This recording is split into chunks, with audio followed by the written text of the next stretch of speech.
Hi, Andy Johnson here with you at Ad Week Europe. Of course, politics has played a big part in this week, as it has done certainly over the last 12 months, both here and abroad. And one of the very interesting talks that's taken place only in the last few minutes is about the impact of Brexit, possibly on the creative sector in general. And one of the people who was there for that is Chris Hirst, the chairman and CEO of Havas in Europe. Very interesting topic, Chris. What impact do you believe Brexit and triggering Article 50 could have on our creative sector? I think it could have a whole... the problem with the question, in a way, is I think it could have a whole array of challenges.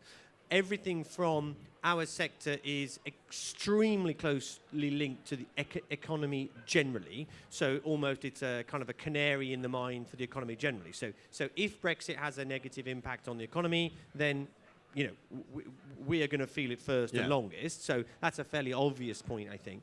But I think what we were talking about on stage just was the if you like, less obvious or less immediately obvious implications. Because I think that not just advertising, the creative industries in the UK is something that I think unquestionably lead the world in. Tell me about some of those less obvious ones. I think the less obvious ones are, I think there's I'll split it into two, I suppose, which are still fairly broad.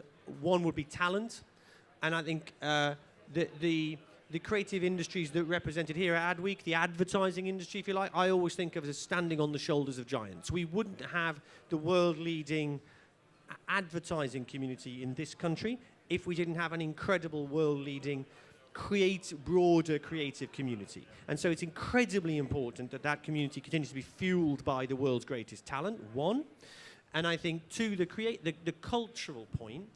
Anybody that works in an agency understands that, it's talent, yes, but the culture is the thing that makes good to great.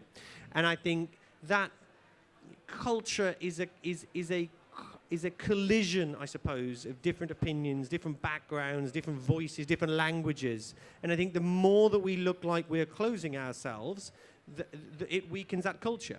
And it's not like some small trivial side issue. It is the thing that drives creativity in this country.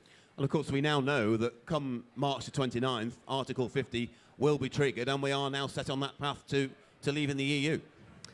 We are, but I think what's important to remember is that point about talent. It's easy to be fooled into thinking that's part of a negotiation. That isn't part of a negotiation. That is entirely a political decision by this government. This government can decide whatever it chooses to do with regard to who they let in and who they don't let in. And indeed, even more horrifyingly, who they might ask to leave, which frankly is shocking. How much of a fight should the creative industries as a whole put up, do you think, and shout for what they think is right? I think the creative industries need to put up a huge fight. And again, actually, one way of looking at it is it isn't a Brexit fight. It's a fight around making sure that we continue to have a rich and thriving pool of the world's best people here in not just London, in the UK. And that is something that is entirely within our power. Everybody in this country votes for politicians. Politicians form the government, and they can set the rules, irrespective of where we end up with Europe. What sort of conversations are you having at Havas about this particular issue? In terms of how it might implicate your particular company? Well, I think I suppose there's two answers to that. First of all, refer you back to my earlier points, which is we live within that community, and it's really important that we speak up. So I'm a member of the Creative Industries Federation. I gave evidence to the Brexit Select Committee that Hilary Benn chairs. I'll be honest with you, I left that meeting feeling like, although well-meaning, the MPs on that committee, they didn't understand the creative industries, and therefore we think it's really important that we speak up. And I think the second more Havas-specific point, obviously we're a French company, and we've just moved our European headquarters to Granary Square in King's Cross. That's 2,000 people. So we are very committed to the UK, but at the same time we employ around about 10% of the people we employ are EU nationals. Obviously, there's a whole load of other non-UK people who aren't EU nationals, but 10% of our people, and we're working very hard to absolutely reassure those people that we are not the business that we are today without them. So absolutely, they are part of our future. What chance is there, and I don't know if you can answer this question, of maybe Havas deciding to relocate and be actually relocated in Central Europe rather than here in the UK, the way politics is going here? Well, I'm not the global CEO, but I'd say there's no chance. We have just moved our headquarters, literally 4 weeks ago, our headquarters to London. Havas is absolutely committed to London. I don't think the threat is Havas deciding it doesn't want to be in London. That's absolutely not going to happen. The threat is that the creative industries in the UK have a less diverse, less rich creative community to exist within.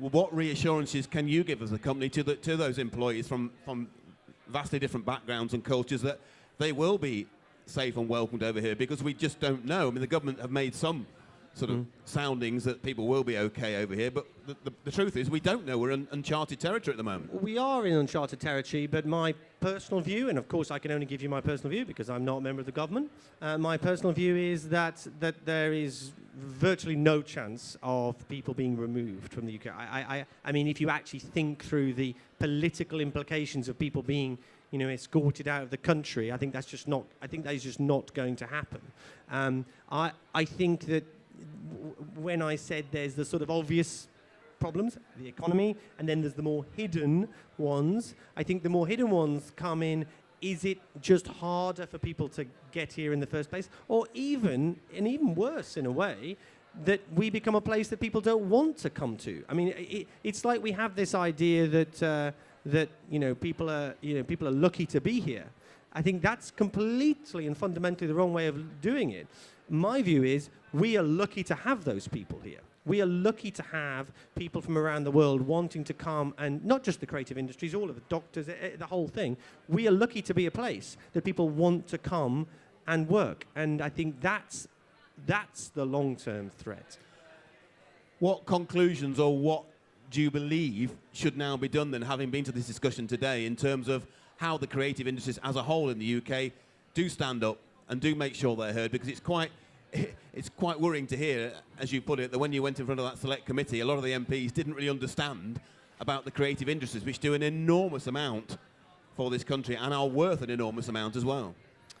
Sorry, repeat the question. What's this question specifically? Well, were there any particular calls to arms at the end of your session to sort of talk about how you're going to try and tackle this now? I think that the good thing about the select committee was they came and talked to the creative industry. So I don't think that they, prior to that meeting, would have said we're experts on the creative industries. I think they learned a huge amount during that.